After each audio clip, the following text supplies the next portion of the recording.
The system and then choose the English. Then you will enter the English interface. 你开始操作，我给他解释。And then put the profile on the work table.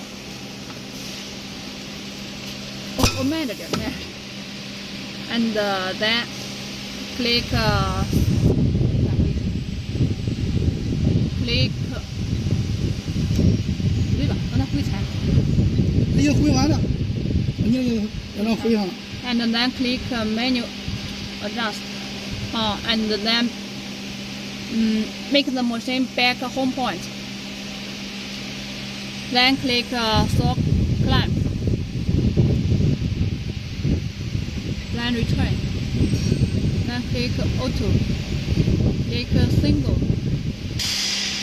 Then, and then import the cutting length for the corner connector and then cutting number.